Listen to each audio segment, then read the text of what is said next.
Back at it again today. I'm trying to pick up where I left off last weekend.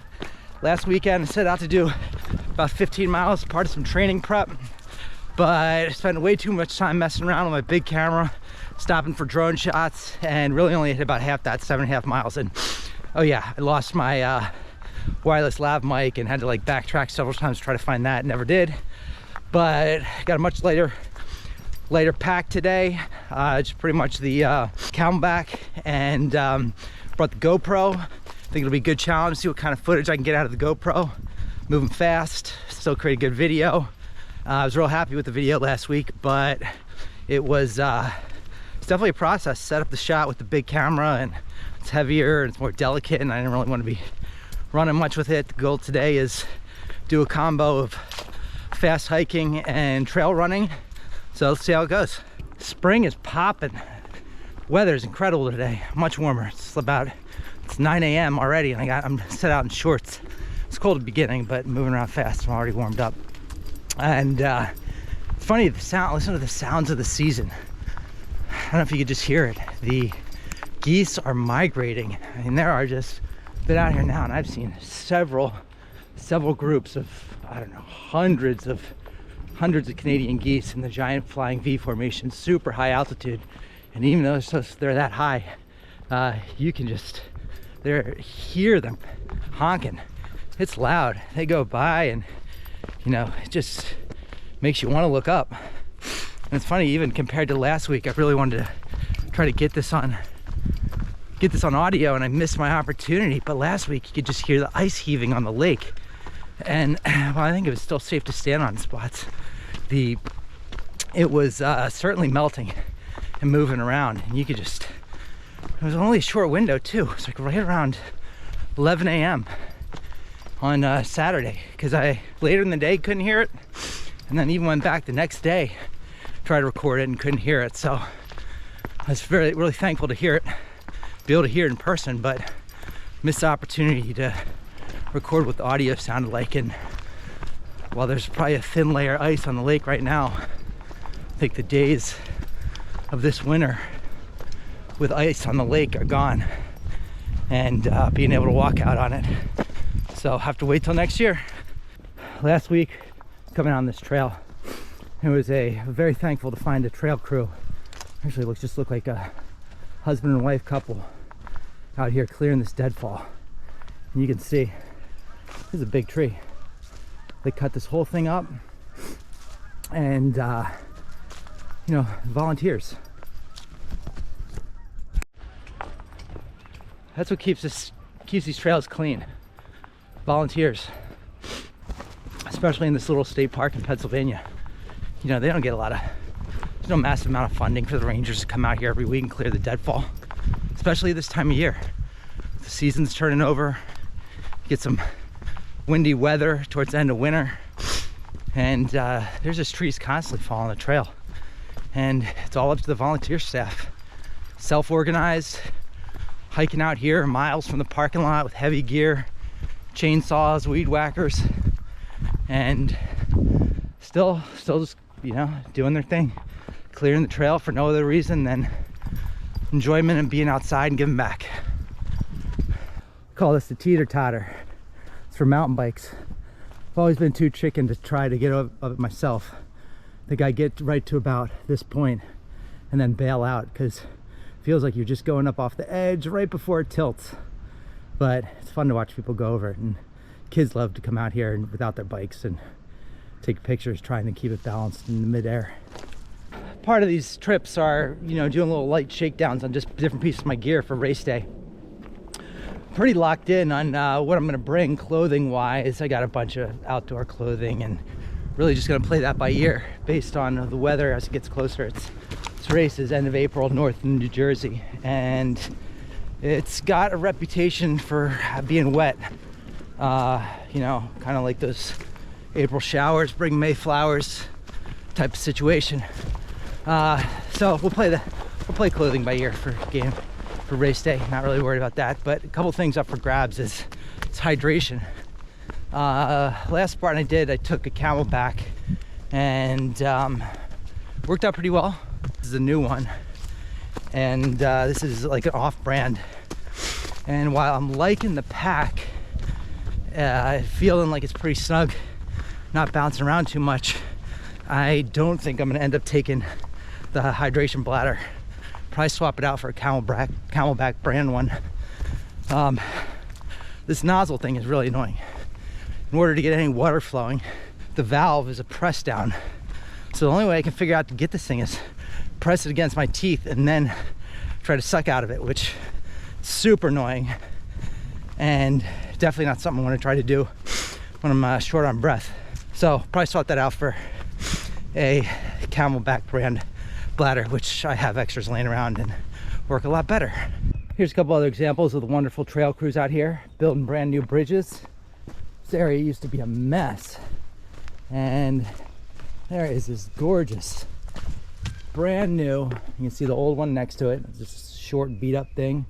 Meanwhile, this is brand new, perfectly cut, long bridge over all this muck, and you gotta wonder who's coming out here these days, huffing all that lumber out here, cutting it nice, making a nice clean bridge, you know, all for nothing, because I feel good about it and want everybody else to use it and the trails to be in good condition. Not much ice left, little thin sheet.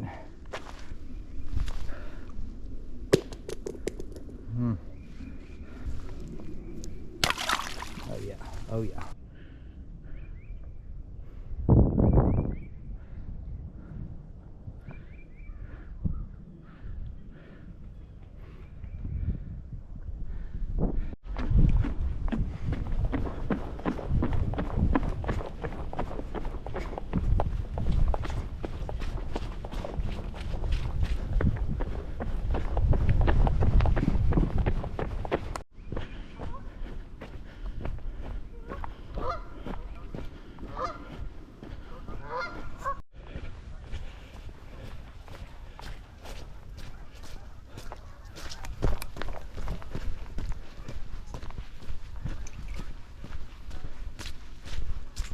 I've been all over this park at pretty much all hours of the day, and I'm finally on a trail I've never been on. It's on the north side of the lake, kind of connecting the one parking lot with the road. I think it's about 2 miles I'm gonna do out and back, and that pretty much completes me exploring every corner of this park. So excited to experience something new and also take me the furthest from the start. And I think I'm well on my way to complete my goal of that route I laid out on the way to 15 miles. So let's see if I can finish it off. You know, I'm not out here with a big chainsaw or anything today, but just hiking around and you do what you can. And you know, you see some trash, pick it up within reason. There's so many nasty tissues out here, probably for people blowing their nose in the winter. I ain't gonna pick those up.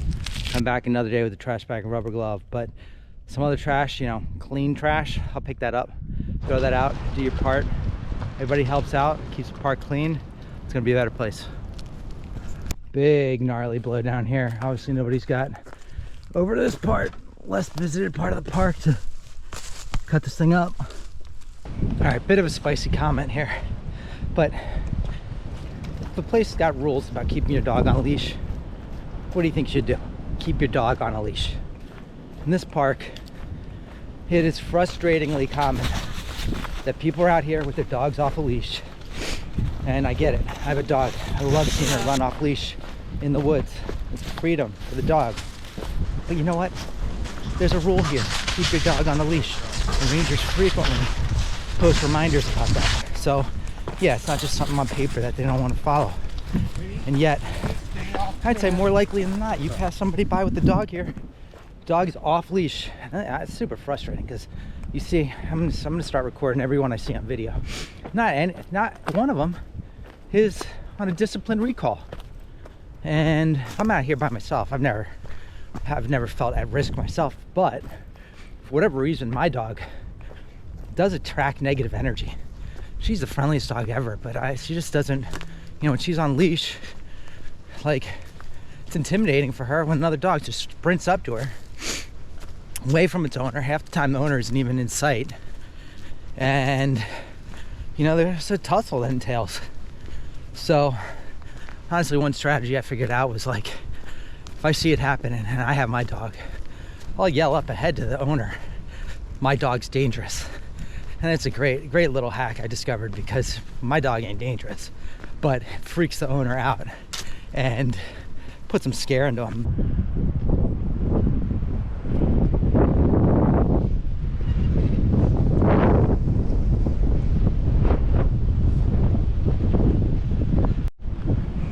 All right, so you're following the trail, and all of a sudden it looks like the trail is no longer going straight, and you see blaze markers like this on trees.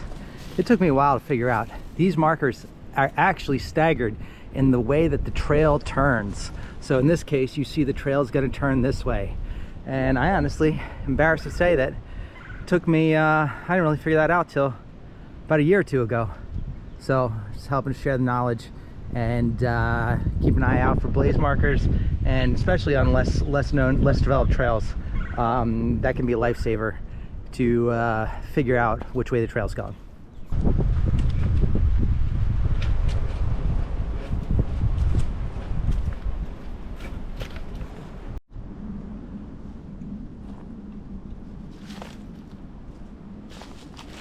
Really makes me wonder what's on the other side of the fence.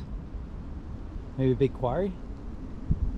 Just hit the head home point on this hike. I know I went down that other path, that other trail that took me to the farthest point in the park I've ever been, but I added on a little loop after that, and I just hit the kind of roundabout point in that loop, and I am headed home at this point, and it feels good. So I am over 11 miles in on this hike. Over 11 miles, 1.22 miles, 3 hours, 8 minutes. You know, I'm faster than a 3-mile-an-hour pace, which was my goal. If I could get 4+, that'd be great. I'm gonna try to step it up, get back, finish up with over 4-mile-an-hour average pace, and home stretch from here. Let's hit it. See the old railroad ties along this trail. It's one of the becomes a Struble trail, which is paved, but it's an old rail trail where it's really nice and flat, obviously, and super scenic along the stream. Just makes for a great trail run.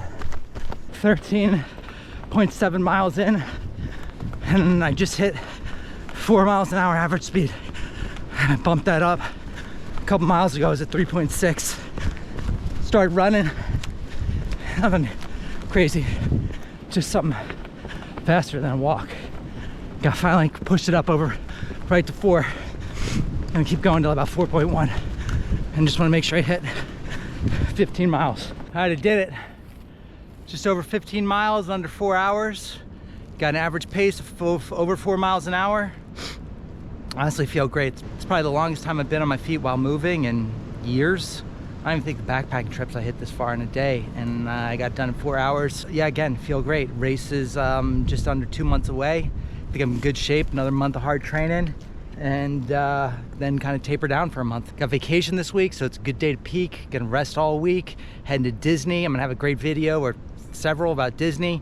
Come take a look, and as always, if you like this, subscribe, leave a comment, let me know what you'd like to see, and I will see you in the next one.